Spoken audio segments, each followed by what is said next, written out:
तो आरंभ करते हैं। गुरुकुल से यदि कन्याएं गुरुकुल से कन्याएं जुड़ी है मंत्र पाठ तो 1 मिनट का समय जुड़ गए। गुरुकुल की कन्याएं मंत्र पाठ करें।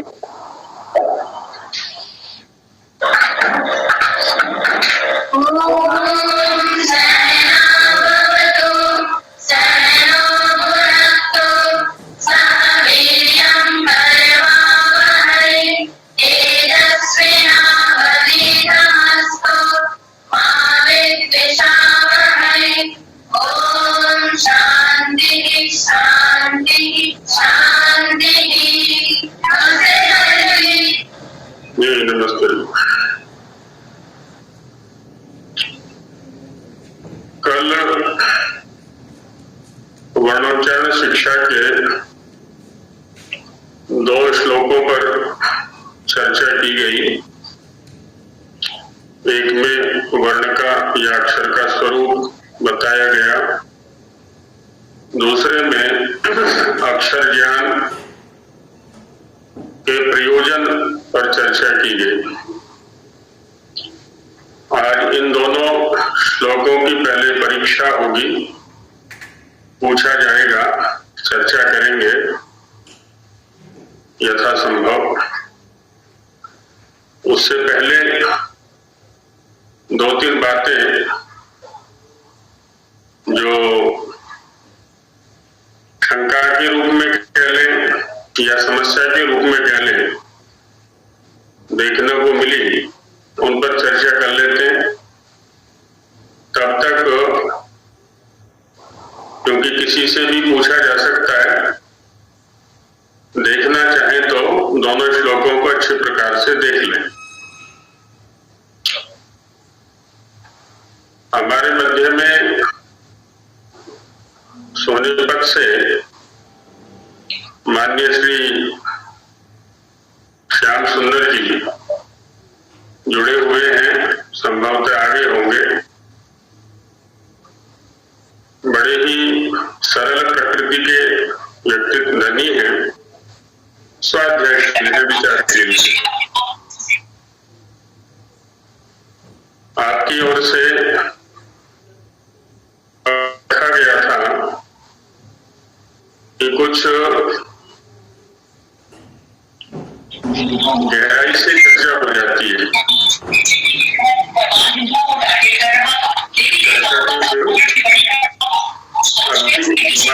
माइक अपना बंद कर लेना।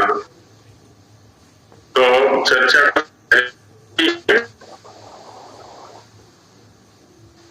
संभव है कुछ शब्द आरंभ में परेशानी करें समझने में, क्योंकि एकाएक नए ढंग से शब्द हमारे सामने आ रहे हैं।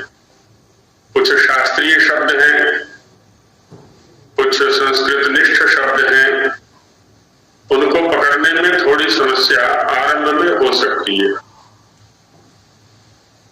लेकिन इस गंभीरता से घबराए नहीं,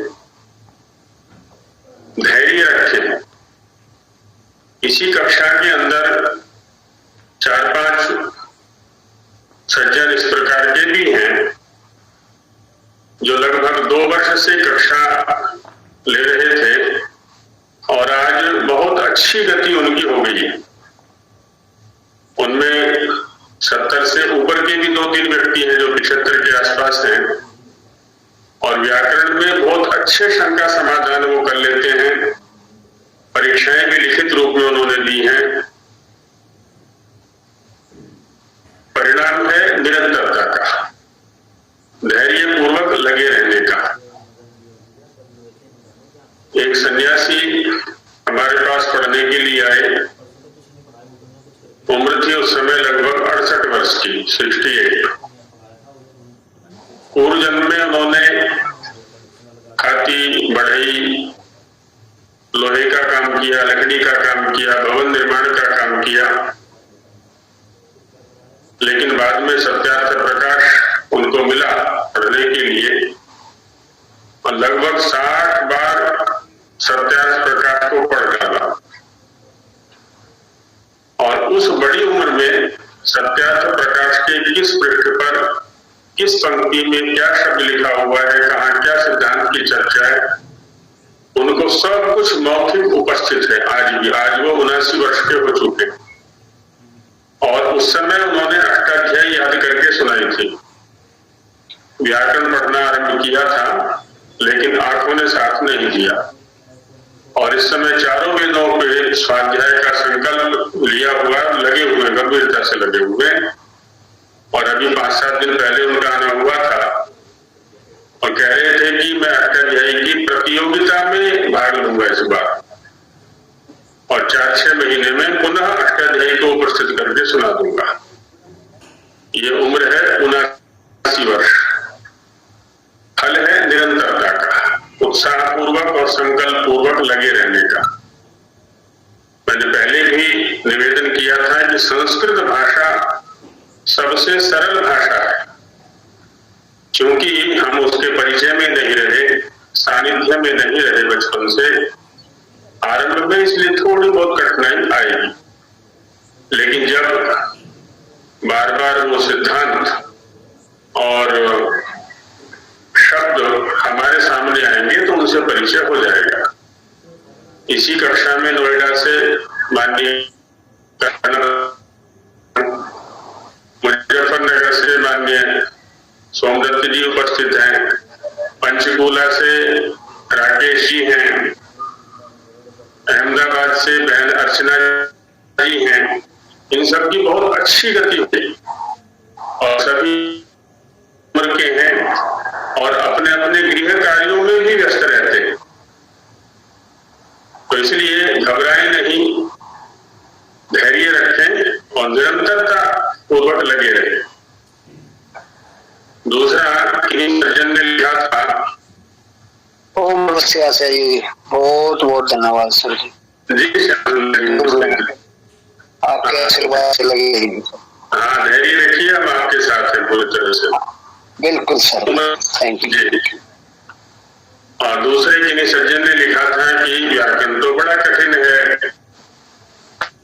विजयते तराम में तेतराम ये शब्द क्या है, इसके ऊपर किन्हीं ने शंका की थी। उसके समाधान को लेकर के अथवा हमारे सहयोगी आचार्य रामजी कुमार ने जो अक्षर शब्द की सिद्धि वहां दिखाई है, उसको देख करके कहा होगा इतना कठिन है फिर तो कम से कम 12 वर्ष लगेंगे। ये ठीक ही कहा है, 12 वर्ष ही व्याकरण श्रूयते। ऐसा कुछ नहीं है। आप धैर्य पूर्वक निरंतरता से लगे रहें। यहाँ जिस संस्था में मैं बैठा हूं, व्याकरण का अधिकारी विद्वान जिसको अच्छा अधिकार हो जाता है, यदि वो निरंतर पूर्वक परिश्रम करता है, धैर्य पूर्वक हमारे साथ लगा रहता है, 4 से 5 वर्ष में पूर्ण अधिकार उसको हो जाता है, यदि ठीक वैसा परिश्रम करे जैसा उसको निर्दिष्ट किया जाता है। कुछ लोगों ने तो 3 से 4 वर्ष में भी महाभाष्य पर्यंत व्याकरण को पूरा किया और अधिकतम 5 वर्ष में हो जाता है। उसमें केवल व्याकरण ही नहीं, कुछ अन्य आर्ष ग्रंथों का भी साथ में पाठ चलता है। तो इसलिए किसी भी सुनी सुनाई बात पर एकाएक विश्वास न करके अपना धैर्य न छोड़ें और कष्टम व्याकरण को भूल जाएं। कुछ दिन में ही देखेंगे कि बड़ा आनंद आने लगेगा। अब क्योंकि विषय में अभी तो प्रवेश हो रहा है हमारा, नए नए शब्द आ रहे हैं, तो उनसे परिचय होने में थोड़ा तो समय लगेगा।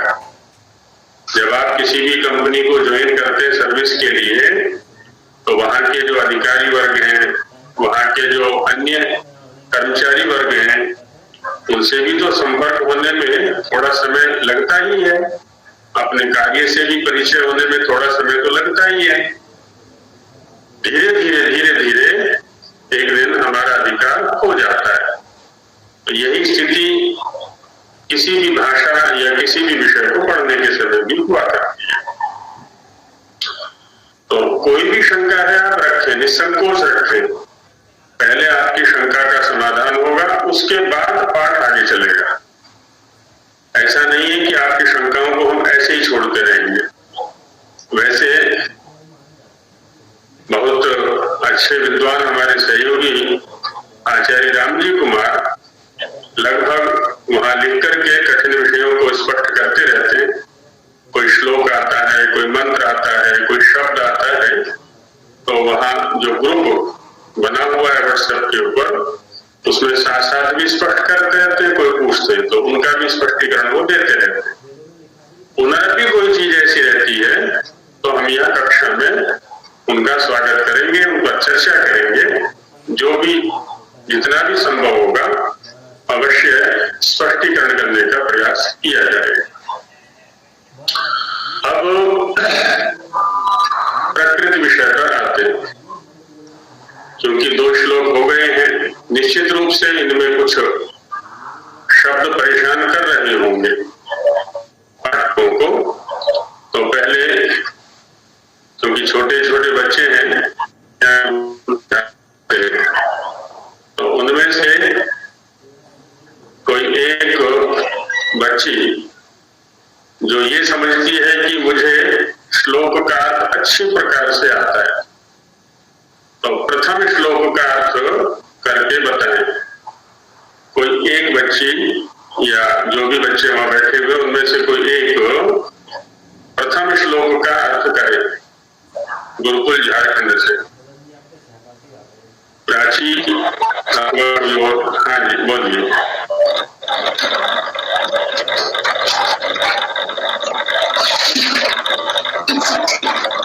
अक्षरम नक्षरम विद्या दशनोते माशरोक्षरम वर्णम वामु पूर्वसूत्रे उपदिश्यते। हाँ जी, इसका अर्थ बताइए।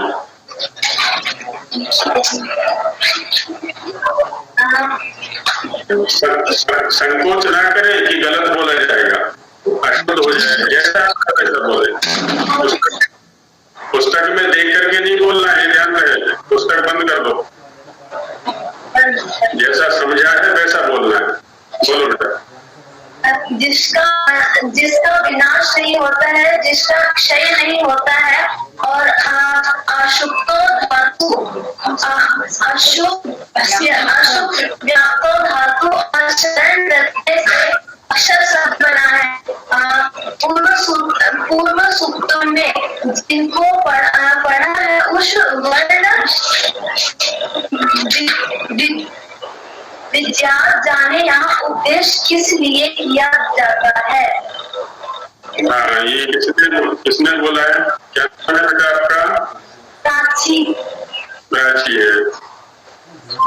अब प्राची के अतिरिक्त कोई दूसरा बच्चा ये बताए कि अक्षरम नक्षरम विद्या, इस वाक्य का क्या अर्थ है? शब्दशः अर्थ करना है।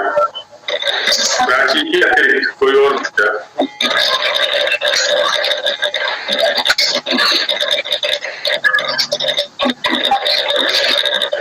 अक्षरम नक्षरम विद्या, इसका क्या अर्थ है? अक्षर को नक्षर जाने। एक बोले, सब नहीं बोले। ये नक्षर क्या है?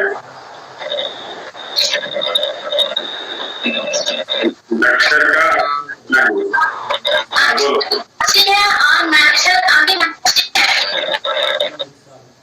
नक्षर और अक्षर का कोई संबंध है आपस में? जी। क्या बोलो? जो आता है सो बोलो, संकोच मत करो। आपने कहा अक्षर माने विनाशी या अविनाशी। जिसको पूर्व सूत्र वर्ण शब्द कहते हैं उसी को हम अक्षर कहते हैं। अब तो बेटा आपने पुस्तक में से पढ़ दिया है। मैंने तो अक्षरम नक्षरम विद्या इस वाक्य का अर्थ पूछा था। हमने पहले से लिखा था। तो मैं तो केवल इतना पूछ रहा हूँ कि अक्षरम नक्षरम विद्या, यहाँ अक्षरम और नक्षरम का आपस में कोई संबंध है? क्या है अक्षरम, क्या है नक्षरम, क्या है? चलो कोई बात नहीं। अब अन्य जो बैठे हुए हैं हमारे सामने बात, उनमें से कौन स्पष्ट करना चाहेंगे? शब्दशः स्पष्ट करना है, भाव तो कुछ कुछ बच्चे ने बता दिया, शब्दशः स्पष्ट कौन कर पाएंगे? जी बहन जी, आपका शुभ नाम? मेरा नाम तरुणा है सर। आचार्य जी, मैं इसको स्पष्ट करने का जी बोलिए। शब्दशः जी, संपूर्ण श्लोक का या फिर सर नहीं, केवल अक्षरम नक्षरम का क्या संबंध है, ये बताइए। अक्षर का अर्थ है आचार्य जी कि अक्षर के बारे में बता रहे हैं कि अक्षर सबसे पहले होता क्या है, फिर नक्षरम मतलब जो क्षीण नहीं होता है, हमेशा रहता है, नित्य रहता है। अभिधा से इसको ऐसा जानना चाहिए कि ये जो है सर्वत्र रहता है, व्याप्त है। लेकिन ऐसा देखा जाता है कि जो हम ध्वनि मतलब बोलते हैं या फिर वर्ण का उच्चारण करते हैं वो तो समाप्त हो जाता है, लेकिन अभिधा से न जानकर फिर इसको हम लक्षणा के माध्यम से इसका अर्थ ग्रहण कर लेंगे कि वहां पे अक्षर का मतलब ब्रह्मा के लिए आया, शब्द ब्रह्म या परब्रह्म के लिए आया है, ऐसा। जी आप अभी कुछ अध्ययन कर रही हैं? जी आचार्य जी, मैं अध्ययन कर रही हूँ। क्या अध्ययन कर रही हैं? अभी मैंने बीएड कंप्लीट की है आचार्य जी, और अभी मेरी पीएचडी की प्रोसेस चल रही है दिल्ली यूनिवर्सिटी में। बहुत सुंदर। चर्चा में या संवाद में एक वस्तु का ध्यान रखना चाहिए कि जितना प्रश्न हो उतना ही उत्तर देने का हम प्रयास करें। प्रश्न था अक्षरम और नक्षरम के संबंध को लेकर। इनमें व्याप्ति अर्थ को देने वाला कोई शब्द नहीं है। अभी व्याप्ति की जो चर्चा है वो तो द्वितीय चरण में है, अक्षणोतेर्वा सरोक्षरम, यहाँ पर है व्याप्ति की चर्चा। अक्षरम नक्षरम के स्तर पर नहीं है। तो केवल यह बताना है कि क्या अक्षरम के साथ में नक्षरम का कोई संबंध है या दोनों स्वतंत्र है ये शब्द। गुरुजी प्रणाम। जी आपका नाम? गुरुजी मेरा नाम कीर्ति पांडे है। कीर्ति पांडे जी, आप क्या कर रही हैं? सर हम पढ़ा, हम इंटर कॉलेज में है सर। जी जी जी बोलिए बहन जी। सर अक्षरम और नक्षरम का आप संबंध पूछ रहे थे, तो अक्षरम आपने कल बताया था कि अक्षरम जो है वो समस्त पद है, और नक्षरम उसका विग्रह है। जी जी सर। हाँ इतना है, नक्षरम उसका विग्रह है और अक्षरम समस्त पद है, माने नक्षरम के द्वारा अक्षरम को ही खोला जा रहा है। बस इतना सा बताना है। ठीक बात है, एकदम ठीक है। ठीक है। अब हम दूसरे चरण पर चलते हैं। दूसरा चरण है अक्षणोतेर्वा सरोक्षरम। इसको कौन खोलेंगे? कोई भी खोल सकते हैं जो ये समझते हैं कि मुझे समझ में आ रहा है। हाँ जी, सोमदत्त जी बैठे हुए माने सोमदत्त जी हैं, वो बताना चाहेंगे कुछ? मुजफ्फरनगर से सोमदत्त जी हैं। अर्चना जी। जी नमस्ते आचार्य जी। जी जी जी सोमदत्त जी बोलिए। सोमदत्त जी बोल रहे हैं। हाँ जी बोलिए। जी वो जो है ये तो मैं तो बस ये अक्षरम के बारे में बता रहा था जी। अक्षरम जो है जो बता दिया अक्षरम जो छिन्न नहीं होता, विनाश नहीं होता, अक्षर है। और नक्षर का भी वही अर्थ है। नक्षर का भी मैं अक्षरम जो छिन्न नहीं होता, क्षय नहीं होता। अभी चर्चा दूसरे चरण को लेकर के अक्षणोतेर्वा सरोक्षरम, इसका क्या तात्पर्य? अक्षणोतेर्वा सरोक्षरम का क्या तात्पर्य ये बताना है। यदि ये स्पष्ट है तो बताइए, नहीं तो अर्चना जी बताएंगे फिर। स्पष्ट है जी। जी ठीक है, कोई बात नहीं। जी अर्चना जी। जी आचार्य जी, ये अशु धातु से अशु धातु से जो प्रत्यय आ गया, सरन प्रत्यय आ गया है ना, तो अशु धातु से फिर सरन आने से अक्षर बन जाता है ना आचार्य जी? जी जी बिल्कुल। विद्यात्मा ने जानना चाहिए कि अशु धातु से सर प्रत्यय लग के अक्षर शब्द सिद्ध हो गया। धन्यवाद। बिल्कुल बिल्कुल एकदम सही उत्तर दिया आपने। तो यहाँ पर अक्षर शब्द का क्या अर्थ बनेगा? जब हम अश धातु से सरल प्रत्यय कर रहे हैं तो अक्षर शब्द का बहन जी क्या अर्थ बनेगा यहाँ पर? जी सर्वव्यापक। सर्वव्यापक है ना, व्याप्त होने वाला। ठीक है, एकदम ठीक उत्तर दिया। अब हम तीसरा चरण लेते हैं, वर्णम बाहु पूर्व सूत्रे। जो अब तक बता चुके हैं उनके अतिरिक्त कोई सामने आए। वर्णम बाहु पूर्व सूत्रे, इस वाक्य का क्या अर्थ है? कोई भी बता सकते हैं? संकोच ना करें कि गलत हो जाएगा। जी एक और आ रहे हैं, आपको तो बाद में लेंगे, एक और कोई आ रहे हैं। हाँ जी बोलिए, प्रणाम किया किन्होंने बीच में। प्रणाम आचार्य जी। जी आचार्य जी, मेरा नाम प्रीति है। इसमें ये बताया गया है कि इनको पूर्व सूत्रों के द्वारा इनको वर्ण कहा गया है। पूर्व सूत्र यहाँ पे दो अर्थों में लिया जाएगा। एक तो पूर्ववर्ती आचार्यों के द्वारा अगर हम कालवाची अर्थ में लेंगे, और दूसरा अर्थ लिया जाएगा स्थानवाची अर्थ में जो पहले बताए गए सूत्र हैं। अर्थात जैसे ये वर्णोच्चारण शिक्षा है, इससे पहले हम पाणिनीय शिक्षा को मानते हैं, मतलब पहले भी इसके बारे में बताया गया था। हाँ, थोड़ा सा भटक गई, बाकी ठीक बोल दिया आप एकदम। और सर इसमें कर्मधारय समास है, पूर्वम च तत्सूत्रम। जी बिल्कुल बिल्कुल एकदम ठीक बोला है आपने। और कोई इस वाक्य को स्पष्ट करना चाहेंगे? वर्णम बाहु पूर्व सूत्र को स्थान की दृष्टि से पूर्वत्व कैसे है? काल की दृष्टि से तो बताया अभी, तो स्थान की दृष्टि से पूर्वत्व कैसे है? इस पक्ष को स्पष्ट करना चाहेंगे? अभी कुछ लोग मौन धारण किए हुए हैं। सर इससे पहले भी जो ग्रंथ लिखे गए हैं वहां पे भी इनकी चर्चा हुई है, अक्षर की चर्चा हुई है। तो स्थानवाची अर्थ में वो भाष्य लिए जाएंगे या कह लो वो ग्रंथ लिए जाएंगे।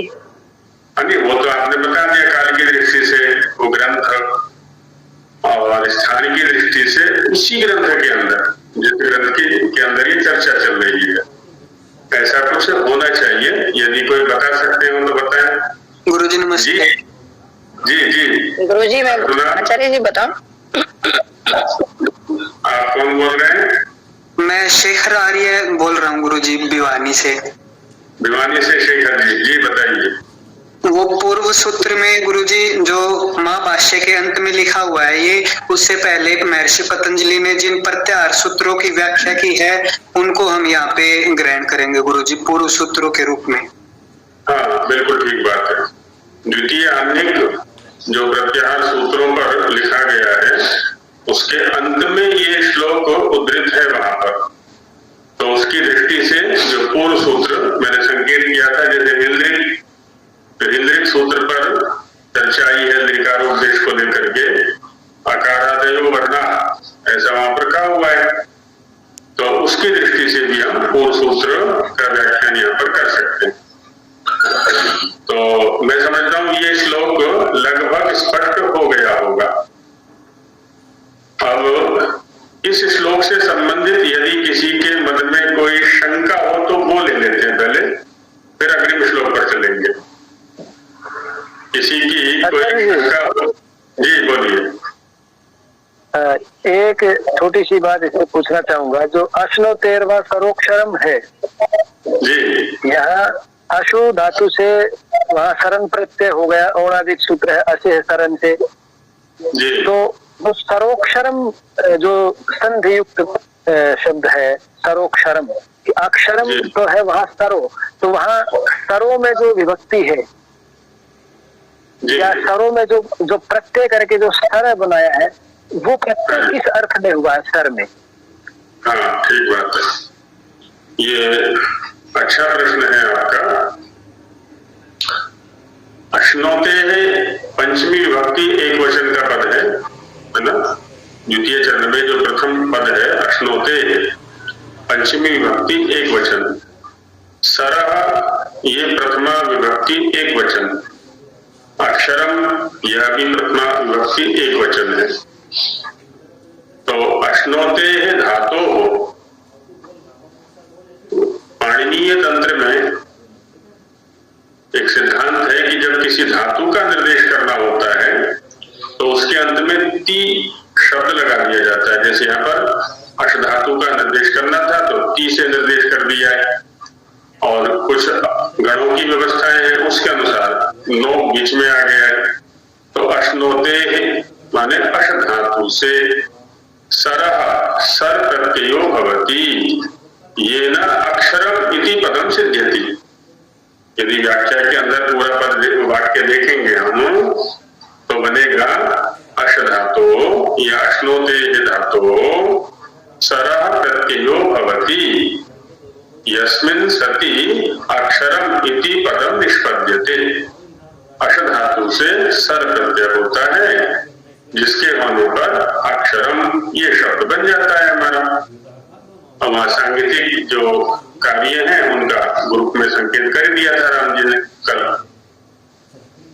तो ऐसा रहता है, सराह ये प्रथम विभक्ति एक वचन है जी। और किन्हीं की कोई शंका हो तो इसमें चर्चा कर सकते हैं अभी, फिर आगे बढ़ते हैं। संकोच ना किया करें, घबराए नहीं। आचार्य जी इष्ट बुद्धि का मतलब क्या है यहाँ पे? अभी तो बेटा दूसरे श्लोक में चलेंगे हम, वहां का प्रश्न है वो। प्रथम श्लोक में यदि कोई प्रश्न हो तो वहां का रखो। अभी जो पहला श्लोक की चर्चा चल रही है ना अभी तो द्वितीय श्लोक को पहले तुम लोगों से पूछूंगा, उसके बाद शंकाएं ली जाएंगी। तो द्वितीय श्लोक में चलते ये समझते हुए कि प्रथम श्लोक लगभग स्पष्ट हो गया है।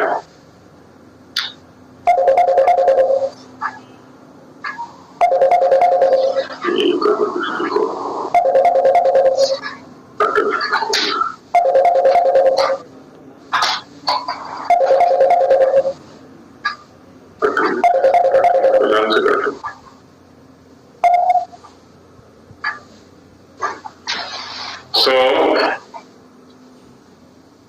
अब दूसरा श्लोक लेते हैं, वर्ण ज्ञानम। वर्ण ज्ञानम श्लोक का भाव कौन बताना चाहेंगे? कोई भी बताएं। श्याम सुंदर जी कुछ बोलना चाहेंगे? घबराइए नहीं, जो आ रहा है सो बोल दीजिए। आचार्य जी बताओ। आप तो बता चुकी हैं पहले, कुछ और समझा सर अभी हाँ जी, हाँ जी बोलिए। कुछ समझा जी, अब आपने जो बताया है तो जरूर समझ रहे। जो समझा है वो बता दीजिए, थोड़ा सा बोल दीजिए। जो समझा है वही बोल दीजिए, क्या समझा है?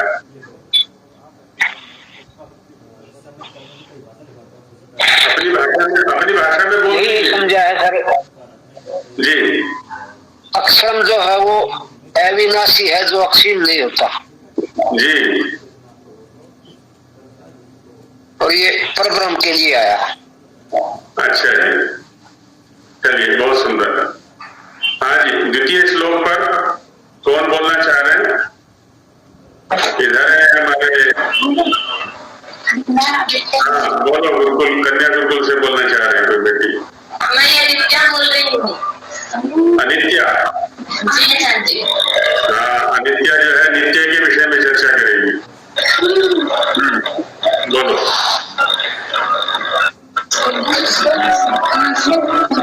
बोलो अनित्या।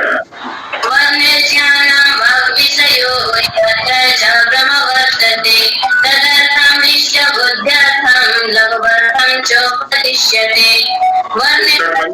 पुस्तक बंद है ना? जी जाती। हाँ, पुस्तक देख करके नहीं सुनाना है, कुछ भी जो सुनाना है मौखिक बोलना है। बोलो। वर्ण का ज्ञान और जो वाणी का विषय है, जिसमें ब्रह्मा और शब्द ब्रह्मा है, इष्ट बुद्धियों के लिए वर्ण शास्त्र का प्रयोग किया गया है।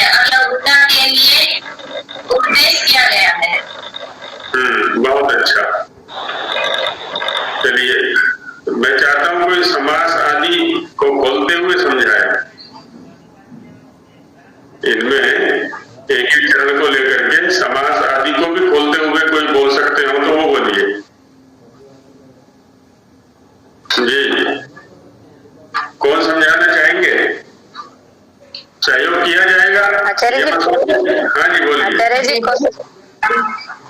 जी कौन बोल रहे हैं? कामिनी राठी जी बोल रही है, बोलिए कामिनी। हाँ जी कामिनी जी। आचार्य जी वर्ण ज्ञान नहीं, आचार्य जी मैंने तो नहीं बोला अभी तक। अच्छा बोलिए। हाँ जी वर्ण जानम का वर्णानाम जानम, वर्णों का ज्ञान, षष्ठी तत्पुरुष समास हो जाएगा इसमें जी।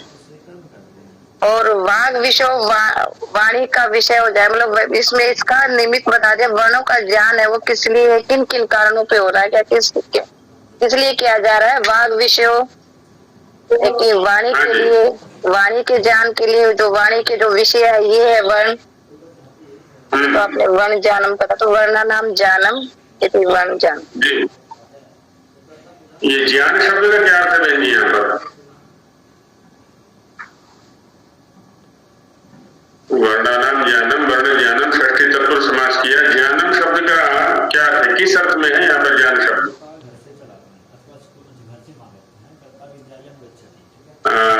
रजनी बहन जी भी कुछ बताना चाह रही थी संभवतः। जी गुरु जी। जी बहन जी बोलिए। वर्ण ज्ञानम में यही बताना चाहती, इन्होंने बताया जो वर्णानाम ज्ञानम, वर्ण ज्ञानम, षष्ठी तत्पुरुष जी। और वाग विषयों में वाचः विषय, हाँ जी षष्ठी तत्पुरुष जी बिल्कुल। तदर्थम तस्मै इदम, जी तस्मै इदम, ठीक बात। चतुर्थी तत्पुरुष जी। और इष्ट बुद्धयर्थम, इष्ट बुद्धये इदम, जी चतुर्थी तत्पुरुष। और इष्ट बुद्धये में, इष्ट और बुद्धि में क्या समास है बहन जी? इष्ट बुद्धि, कोई बात नहीं, इसमें विस्मृति हो गई। जी और बोलिए, और क्या बोलना चाह रही है? बस गुरु जी। जी और कोई स्पष्ट करना चाहेंगे श्लोक को? जी आचार्य जी मैं करना चाहता हूँ। जी बोलिए। यह पुस्तक मेरे पास है ही नहीं आचार्य जी, अभी मैं कहीं और कक्षा ले रहा हूँ। अच्छा भैया ठीक है। पुस्तक बताते समय पुस्तक किसी की ना खुली रहे। नहीं उसमें पुस्तक नहीं है, मैं इसका सामासिक बता रहा हूँ, विश्लेषण बता रहा हूँ कि वर्ण ज्ञानम वाग विषयो, वर्णानाम ज्ञानम यहाँ षष्ठी तत्पुरुष समास, और वर्णानाम ज्ञानम में जो ज्ञान शब्द है वो शास्त्र के लिए भी है कि वर्ण शास्त्र, और वाग विषयों में वाच्य विषयों यानी कि वाणी का जो विषय है, इसलिए वहां संगति उपदिश्यते के साथ कि वाच्य विषयों वर्ण ज्ञानम उपदिश्यते, इसलिए भी वर्णों का ज्ञान उपदेश किया जाता है। यत्र च ब्रह्म वर्तते, यत्र मतलब येषु वर्णेषु ब्रह्म राशि, वेद राशि, वेदानाम शब्द राशि वर्तते, तदर्थम वर्ण ज्ञानम उपदिश्यते, इसलिए भी वर्णों का ज्ञान वहाँ उपदिष्ट किया जाता है, क्योंकि वहाँ वेद राशि है कि ब्रह्म राशि, वो ब्रह्म के लिए भी ब्रह्म का ज्ञान है या वेद का ज्ञान हमें प्राप्त होगा, इसीलिए भी। दूसरा तदर्थम तस्मै हितम, वहाँ चतुर्थी तत्पुरुष है तदर्थम। इष्ट बुद्ध्यर्थम में बुद्धि शब्द यहाँ ज्ञान का वाचक है, और इष्ट बुद्ध्यर्थम में समास इष्टानाम वर्णानाम ज्ञानम, इष्टानाम वर्णानाम बुद्धि, इष्ट वर्णों का ज्ञान हो, इसलिए भी वर्ण ज्ञानम उपदिश्यते, वर्णों का ज्ञान उपदिष्ट किया जाता है।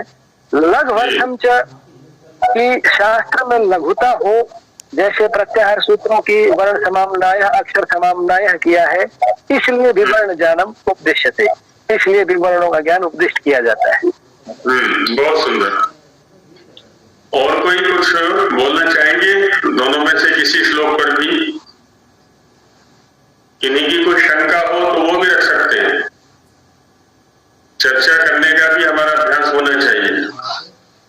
आचार्य जी इसमें जो इष्ट बुद्ध्यर्थन में इष्टानाम वर्णानाम जो हमने समास किया है, तोड़ा है, तो वहां जब हम कहने कि इष्ट वर्णों के ज्ञान के लिए वर्ण ज्ञान का उपदेश किया जाता है, वर्ण शास्त्र का, तो यहाँ इष्ट वर्ण कौन से हैं, ये थोड़ा सा स्पष्ट करें। कल भी संकेत किया गया था और आगे शिक्षाकार भी बताएंगे। और जैसे वो कहेंगे कि वर्ण विकृत है ना, विकृत वर्ण भी हो जाते हैं। जैसे कल बताया था कि हमारे बचपन में हमें कैसे पढ़ाया गया था, क कबूतर, ख खरगोश, ग गधा, घ घड़ी और आगे अड़ा खाली। अब न के लिए अड़ा खाली का प्रयोग कर दिया। ऐसे च चरखा, छ छतरी, ज जड़, झ झंडा, अड़ा खाली, माने सबके लिए ण शब्द का प्रयोग करते चले गए। जबकि इनका स्वरूप अपना है। दूसरा, बहुत सारे वर्णों के विकृत स्वरूप उपलब्ध होते हैं,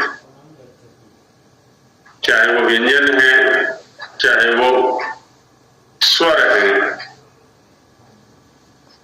कहीं श को ख बोलते हैं, कहीं य को ज बोलते हैं, कहीं प को ए बोलते हैं। अभी स्थान प्रकरण में हम चर्चा करेंगे और प्रयत्न प्रकरण में। तो ऐसे क्या है ना, वर्णों के स्तर पर बहुत विकृतियां हैं। उन विकृतों को भी हम वर्ण ही न समझ बैठे। इसलिए जो साधु वर्ण है उनका उपदेश हमारे सामने कर दिया गया। जो इष्ट वर्ण है माने जो साधु वर्ण है, जिनका उच्चारण जान करके हम वेद मंत्रों का सही सही उच्चारण और श्रवण या अर्थीकरण कर सकते हैं। तो उसके लिए कहा कि इष्ट बुद्ध्यर्थम है ना, इष्ट वर्णों के ज्ञान के लिए भी यहाँ पर वर्ण शास्त्र का उपदेश किया जा रहा है। ऐसा है जी। और किन्हीं का कुछ? गुरुजी जी बोलिए। एक बात पूछनी थी गुरुजी, जैसे ये वर्ण उच्चारण शिक्षा और वो अष्टाध्यायी जिस काल में लिखी गई, उस काल में तो वो संस्कृत भाषा लोक की भाषा थी, मतलब सभी जानते थे। पर अब जब हम पढ़ते हैं तो हमें ये तो नहीं पता, ये तो वर्ण उच्चारण शिक्षा तो जो सामान्य बच्चा होता है उसके लिए है, उसको समास का या विग्रह वगैरह का कुछ नहीं पता। तो गुरुजी इसमें वो है थोड़ी। हाँ देखिए, एक तो प्रथम दिन भी चर्चा की गई थी, जब आचार्य परंपरा ये कह रही है कि जो वेदांग साहित्य है, चाहे वो शिक्षा है चाहे व्याकरण है, वेद और लोक के शब्दों को समझने के लिए है, उनके अर्थों को समझने के लिए है। इसका मतलब ये है, इनको पढ़ने से पहले वेदों का कंठस्थीकरण हो चुका है। इसलिए संस्कारों में भी जो प्रथम संस्कार है वो है वेदारंभ संस्कार। विद्यार्थी का पहले तो उपनयन संस्कार है, जो पिता के घर में ही हो जाता है या आचार्य कुल में होता है, गुरुकुल में। और विद्या की दृष्टि से जो प्रथम संस्कार है उसका नाम है वेदारंभ संस्कार। वेदारंभ में क्या होता है, आचार्य वेद मंत्र का उच्चारण करता है, उसी के अनुसार शिष्य उच्चारण करके उसका स्मरण करता है, उसका कंठस्थीकरण वहां पर चलता है। तो उच्चारण से उच्चारण। अब यहां पर उसकी सैद्धांतिक चर्चा, किसी वर्ण का कैसे उच्चारण किया जा रहा है, क्यों उच्चारण किया जा रहा है, शुद्ध स्थिति क्या है, अब सैद्धांतिक चर्चा यहाँ पर चल रही है। अब क्योंकि हम में से अधिकतम जो लोग यहाँ बैठे हुए हैं या आज की जो परिस्थितियां हैं उनमें लगभग मैं समझता हूं काफी लोगों ने तो वेदों के दर्शन भी नहीं किए होंगे। उच्चारण की तो बात अलग है, फिर भी कुछ की संस्कृत में थोड़ी थोड़ी गति है, कुछ ने संस्कृत को सुना है, श्लोक पढ़े हैं, कुछ साहित्यिक ग्रंथों को पढ़ा है, तो संस्कृत के शब्दों से बहुत कुछ परिचय है, कुछ का नया नया प्रवेश हो रहा है। अन्य भाषाओं का परिचय है, जहां जहां के भी जो रहने वाले हैं वहां पर भी यदि हम अन्वेषण करेंगे, धैर्यपूर्वक व्याकरण को पढ़ेंगे और व्याकरण को पढ़ करके अपनी अपनी भाषाओं के शब्दों पर यदि ध्यान देंगे,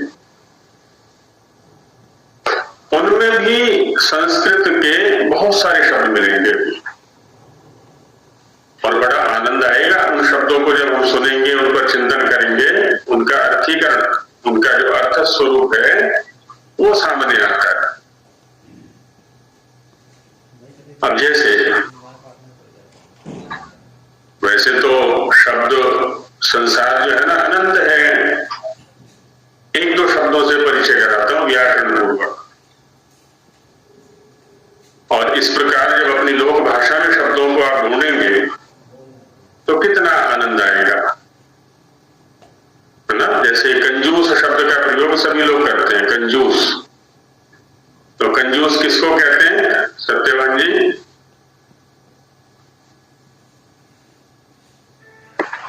जी आचार्य जी, कंजूस किसको कहते हैं? कंजूस कहते हैं कि जो जहां धन का प्रयोग करने की आवश्यकता थी लेकिन फिर भी उसने धन बचा लिया और वहां पर उसका प्रयोग नहीं किया, तो कंजूसी है जहां देगा वहां न दे करके। अब इसको व्याकरण से समझते हैं। जो व्यक्ति किसी के प्रति कंजूस शब्द का प्रयोग कर रहा है तो क्यों कर रहा है? लेकिन दे नहीं रहा है वो, तो व्याकरण के अनुसार इसमें बहुरी समास कर दिया जाए। कम है जूस जिसमें, तो क्या अर्थ हो गया? कंजूस। उसमें से जूस निकल ही नहीं रहा बिल्कुल। अब दे दिया, कम है जूस जिसमें, वो हो गया कंजूस। और बहुत सारे शब्द हैं। अब गल अदने से गाल शब्द बनता है, गल अदने से गाल शब्द बनता है, और कम है गाल जिसके, वो हो गया कंगा। अब देखिए कितना आनंद आएगा, पढ़ते चले जाएंगे।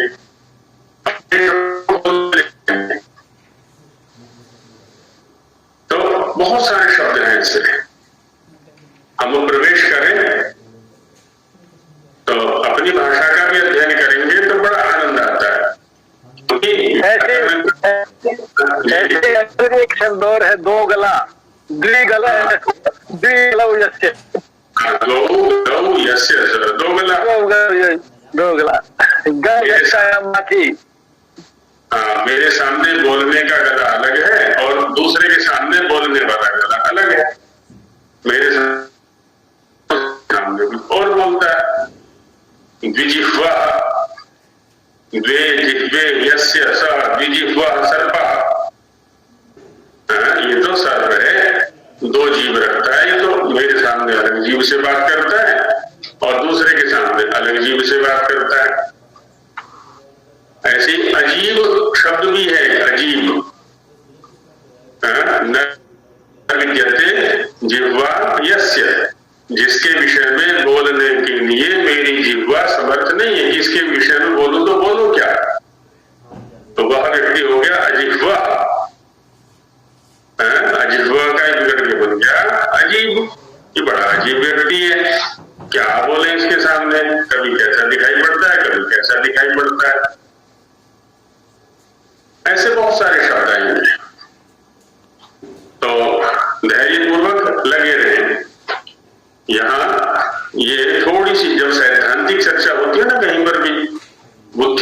असल में होता क्या है, हम सभी ने बुद्धि को इतना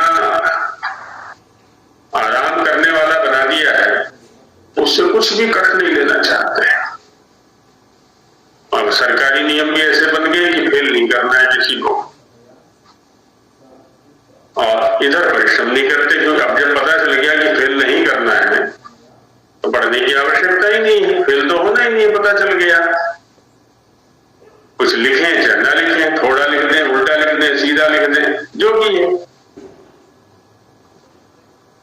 पहले पहेलियां बहुत पूछी जाया करती थी हमारे बचपन में, तो पहेलियों में क्या था, बुद्धि पर बल पड़ता था, सोचने के लिए विवश किया जाता था। अब कुछ है ही नहीं। अब तो ये इंटरनेट, गूगल तो आ गया, लिखने के लिए कंप्यूटर आ गया, तो ना लिखने का अभ्यास होता है, चिंतन शक्ति भी क्षीण होती जा रही है धीरे धीरे। चिंतन भी हम कंप्यूटर से कराते हैं सारा, या तैयार सामग्री मिल जाती है। स्कूल कॉलेजों में भी यही होता है ना अधिकतम, कि भाई नेट से डाउनलोड कर लेना, नेट पर सारी सामग्री वहां से डाउनलोड कर लेना। अब बुद्धि को परिश्रम करने का अभ्यास रहा नहीं। अब एकाएक उससे परिश्रम कराया जाएगा तो वो तो परेशानी अनुभव करेगी। वो क्यों परेशान, वो करे, परिश्रम करे, तो उससे घबराना नहीं है। एक बार उसको हमने परिश्रम करने का अभ्यास बना दिया तो फिर दौड़ दौड़ के परिश्रम करेगी। वो कहेगी और काम लो मेरे से, और काम लो मेरे से, तो थकेगी नहीं वो, तो नई नई चीजें ढूंढ ढूंढ करके लाएगी हमारे लिए। उस साधन का पूरा प्रयोग करें। और यदि शंका हो तो लोगों से संबंधित थी जी। अच्छा जी, मैंने इसकी वर्णमाला शिक्षा की भूमिका में पढ़ा था कि पाणिनिकृत शिक्षा में अक्षर है जी, माने पाणिनि शिक्षा है, और यम होते हैं ये भी जानने थे। और मुझे 63 कौन से शामिल है वर्ण जो पाणिनि शिक्षा में, जो हमारी आजकल की इसमें वर्णमाला में नहीं है। ये तो चर्चा बहन जी आने वाली है, अभी तो भूमिका चल रही है वर्ण शिक्षा की। के स्वरूप पर चर्चा होगी, कितने वर्ण है इसी वर्णोच्चारण शिक्षा। ऐसा करके एक आगे विभाग है, वहां वर्णों की गणना की जाएगी, स्वर कितने हैं, व्यंजन कितने हैं, उसमें अवान्तर विभाग क्या है, वो सब चर्चा वहां पर की जाएगी। और त्रिषष्टि तो वो है जो व्यवहार में आते हैं, 63 वर्ण जो व्यवहार में आते हैं उनका नाम है। यम कौन से हैं उनकी भी चर्चा हम करेंगे वहां पर। बाकी चर्चा की जाएगी। केवल स्वर ही 100 से ऊपर है हमारे पास, क्योंकि प्रत्येक ध्वनि के लिए अलग वर्ण है। संस्कृत में प्रत्येक ध्वनि के लिए अलग वर्ण है। जब स्वरों की गणना करेंगे हम अ आ इ उ इत्यादि की, केवल वही हमारे 100 से ऊपर हो जाते हैं। बाकी अन्य वर्णों को भी मिलाएंगे वहां पर, तो उसकी चर्चा वहां करेंगे उस प्रकरण में। अभी दोनों से संबंधित कोई शंका हो तो बोलिए। आचार्य जी, एक प्रश्न है यहाँ पे प्रथम श्लोक के बोला है कि वर्णम यहाँ पे जो ये वर्ण का ये वर्ण सूत्र में वर्ण का वर्ण बना दिया गया है, तो यहाँ पे करने की क्या आवश्यकता है? तो ये बोलता है लघुता के लिए, तो हम लोग अक्षर के ज्ञान से ये लघुता को मतलब कैसे जानेंगे? प्रश्न को आपने थोड़ा निश्चित सा कर दिया है। इतनी चर्चा की गई है कि जिसको पूर्व सूत्र में वर्ण कहा गया है उसको हम यहाँ अक्षर कह रहे हैं। माने वर्ण और अक्षर एक ही है। अब चतुर्थ चरण में प्रश्न किया गया है कि इसका उपदेश क्यों कर रहे हैं आप। अग्रिम श्लोक में इस प्रश्न का उत्तर दिया गया। लगभग कि जहां तक बात है इसका संबंध व्याकरण शास्त्र के उपदेश के साथ है कि यहाँ पर एक क्रम विशेष में रखते हुए इन वर्णों का उपदेश किया, इनके हमने वर्ग बना दिए। 14 सूत्र हैं अष्टाध्यायी के आरंभ में, और उसमें वर्ग यदि हम देखेंगे तो 42 अथवा 43 वर्ग बनते हैं, जिनको हम प्रत्याहार कहते हैं अपने कार्यों की दृष्टि से। तो एक एक वर्ण से, अब जैसे कहा अल, अब अल कहने से सारे वर्ण उसमें आ जाते हैं, क्योंकि अ ई उनमें प्रथम वर्ण है अ, और अंतिम सूत्र हल में अंतिम वर्ण है ल। तो अ से लेकर के ल तक सारे वर्ण उसमें आ गए। अब जहां सारे वर्णों का एक साथ निर्देश करना अभिष्ट हो, तो कह दिया वहां पर अलोन्त्या पूर्वधा, कितने छोटे से काम चल गया। अलोन्त्या पूर्वधा, कहीं व्यंजनों से काम लेना है उनके लिए नाम दे दिया हल, कहीं स्वरों से काम लेना है उनके लिए नाम दे दिया अच, तो कह दिया चौंत्या टी। अब कितने छोटे से काम चल गया नाम रखने पर। और एक एक वर्ण के साथ या प्रत्याहार के साथ में कई कई वर्णों का ग्रहण हो जाता है। एक ही वर्ण कई वर्णों का, कई अपने साथियों का प्रतिनिधित्व कर लेता है। अब देखो जैसे कहीं हमें काम लेना है क ख ग घ न, इन 5 वर्णों से, तो उसको नाम दे दिया कु। अब कु कहते ही ये 5 वर्ण उपस्थित हो जाएंगे वहां पर, है ना। कहीं प ह भ म, इन 5 वर्णों से कार्य लेना है, इन 5 को नाम दे दिया कु, तो कु कहते ही ये 5 वर्ण उपस्थित हो जाएंगे। तो कु चू टू टू कु, ये नाम दे दिए इनको। तो एक क्रम विशेष में इनको पढ़ दिया गया। तो इसलिए कहा वहां पर यहां जो पाठ किया गया है वो शास्त्र की लघुता के लिए है। एक तो इष्ट वर्णों का बोध हो जाए इसलिए तो है ही, और शास्त्रोपदेश में जिससे की लघुता है इसलिए भी इसका यहाँ उपदेश किया है। ये है। हाँ जी, और किन्हीं का कुछ?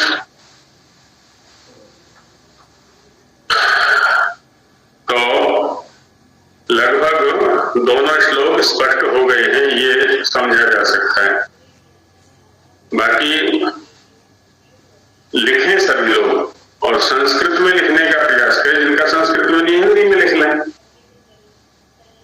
भले टूटा फूटा लिखें, अधूरा लिखें, अशुद्ध लिखें, लेकिन अवश्य लिखने का अभ्यास करना है। प्रतिदिन लिखना है। 2 वाक्य लिखें, 4 लिखें, 10 लिखें, लिखना प्रतिदिन है। और इन्हीं दूसरों को दिखा दें, आपस में चर्चा करके इन्हीं दूसरों को दिखा दिया करें। तो इन दोनों श्लोकों में प्रथम में वर्ण का उपदेश और द्वितीय में वर्णोपदेश का प्रयोजन। वर्ण ज्ञानम में जो ज्ञान शब्द है वो शास्त्र के लिए भी आता है, और ज्ञान माने बोध, है ना। वर्णों का ज्ञान करना, वर्णों का बोध करना, इस अर्थ में भी है।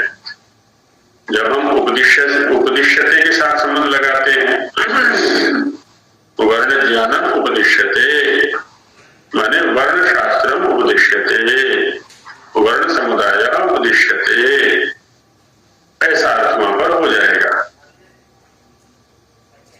और वाग विषय में विषय शब्द को कल बताया गया था। विषय अनन्यत्र भाव, अन्यत्र न होना। इन पर लिख लिया करें जो लिख सकते हैं, तो ये काम आएंगे आगे। या विशेषेण सिनाति बदनाति इति विषय, शीय बंधने धातु है, तो विषय माने जो बांध के रखता है। अपने में बांध लेता है। प्रत्येक इंद्रिय का अपना अपना विषय है, उसमें वह इंद्रिय बंधा हुआ है, उससे बाहर नहीं जाता है। तो वाणी शब्द के साथ बंधी है, वर्ण के साथ बंधी है। शब्द का बोध तो हमें बुद्धि के स्तर पर जाके होता है। वस्तुतः वाणी माने जिसको हम जिह्वा कहते हैं, वो तो वर्ण का ही उच्चारण करती है, शब्द का उच्चारण नहीं कर सकती। या शब्द का भी उच्चारण कर सकती है वाणी। वाणी माने जिह्वा, जो जिह्वा इंद्रिय है, वाग इंद्रिय है, उसका सामर्थ्य, और इधर जो श्रोत्रेंद्रिय है, इसका सामर्थ्य इतना ही है कि एक काल में एक ही वर्ण का उच्चारण होगा और एक काल में एक ही वर्ण का श्रवण भी होगा। इन्हीं दो वर्णों का एक साथ ना तो उच्चारण हो सकता है वाग इंद्रिय के द्वारा, और ना ही श्रवण हो सकता है श्रोत्रेंद्रिय के द्वारा। एक क्रमिकता रहती है ना, क्रमशः उच्चारण होता है। बुद्धि का काम है यहाँ पर कि जिस क्रम से जिस समुदाय को लक्ष्य में रखकर के वर्णों का उच्चारण हो रहा है, उस समुदाय को अपने पास इकट्ठा करना है। और समुदाय के अनुसार जो एक शब्द निर्मित हो रहा है, उसको बता दें कि देखो तुमने जो ये वर्णों का समुदाय बोला है ना अभी, ज ल म जलम, अब ये 5 वर्ण हैं, पांचों वर्ण क्रम से उच्चरित हुए और क्रम से शुद्ध भी हुए। बुद्धि ने इनको रख लिया अपने पास और बता दिया कि देखो जलम ये एक समुदाय है, और इस वर्ण समुदाय का इस अर्थ में प्रयोग होता है, अर्थ भी बता दिया साथ में, है ना। बुद्धि क्या है, कोश का भी काम करती है। तो वहां ये संचय, उसकी चर्चा भी आगे आने वाली है। ये सब चर्चाएं शास्त्रकार करेंगे अभी धीरे धीरे आगे। आज तो हमने सिंहावलोकन इसलिए कर लिया जिससे कि शास्त्राध्ययन की जो प्रक्रिया है वो स्पष्ट हो जाए, थोड़ा परिचय भी मिल जाए कि कौन कितना परिश्रम कर रहे हैं, कौन कितना ग्रहण कर रहे हैं। फिर उसी के आधार पर आगे पाठ को गति दी जाएगी, पाठ का स्वरूप रखा जाएगा। कहीं ऐसा न हो कि इधर से तो हम बांटते चले जाएं, इधर से तो एक एक श्लोक पर होता चले और पता चले कि उधर कुछ हाथ में है ही नहीं।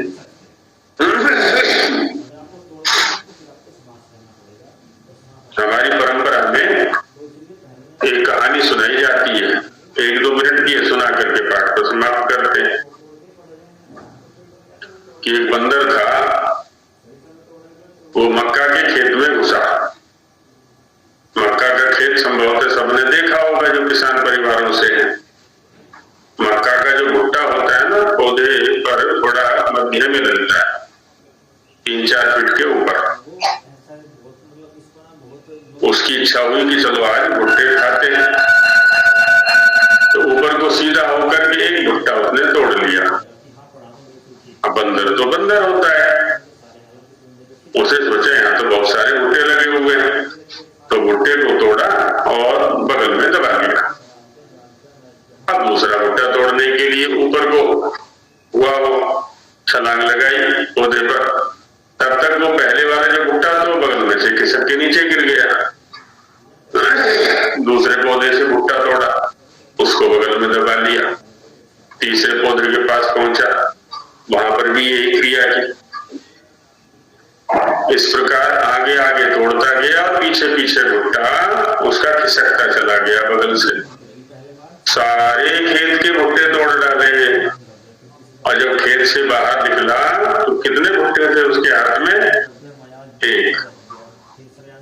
तो कहीं यही स्थिति हमारी भी ना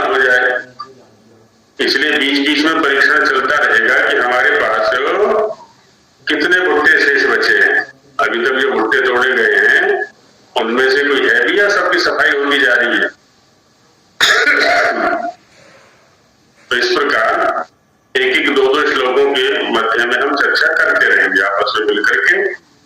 तो आज यही विराम लेते हैं पाठ को, समय हो गया है। तो अब मंत्र पाठ।